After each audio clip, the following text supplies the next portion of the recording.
Alors ça c'est pour assurer au niveau de la sécurité. Comme il y a plus de poids d'un côté que de l'autre, il faut pouvoir assurer au niveau de... pour que la chute de l'arbre se fasse en sécurité. Donc du coup on utilise le skidder pour pouvoir avoir un maximum de traction. Et comme les arbres sont de gros diamètre, ça nous aide à éviter de trop taper avec le coué. En fait c'est plus pour se ménager, on va dire.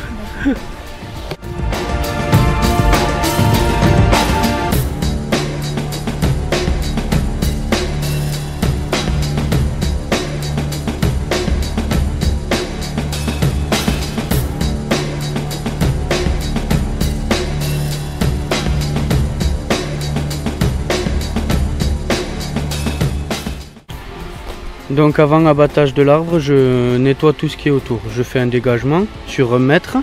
Je me prépare un chemin de fuite au cas où l'arbre ne tombe pas dans la mauvaise direction. Et ensuite je fais une entaille.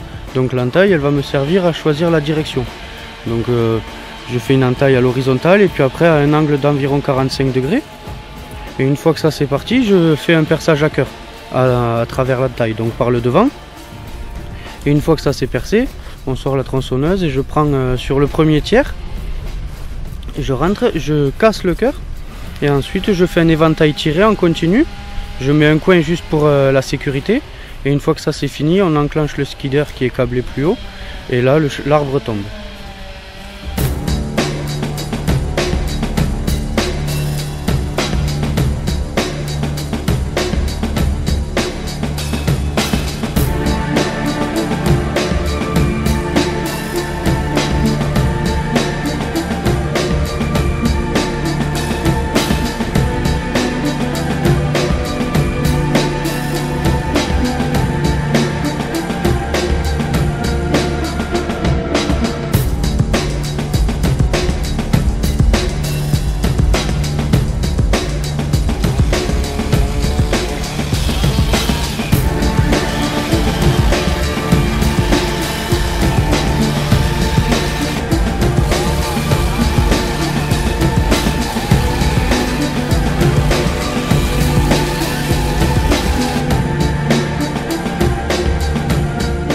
Ouais, donc c'est des bois qui ont la particularité d'être des bois de haies. C'est des bois qui ont été plantés à l'origine pour faire des haies brise-vent. Et comme ils sont en lumière dans tous les sens, ils ont beaucoup de branches.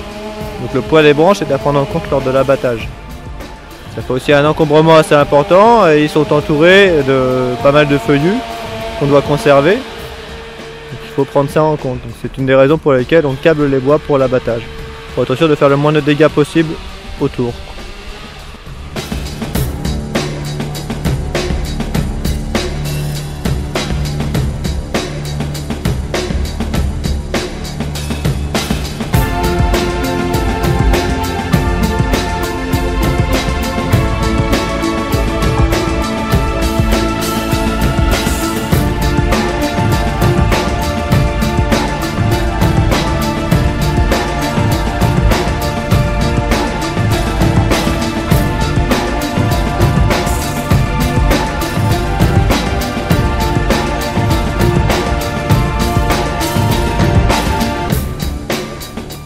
Donc les branches, après l'opération de débranchage, on va les repousser au tracteur dans la bordure pour éviter d'endommager le champ.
Alors pour tout ce qui est utilisation des bois, là il y a une partie qui va partir en palette et une autre partie en fonction du diamètre qui partira à la trituration. Donc ce sera broyé et ça servira soit à la tarnaise des panneaux pour faire du panneau aggloméré.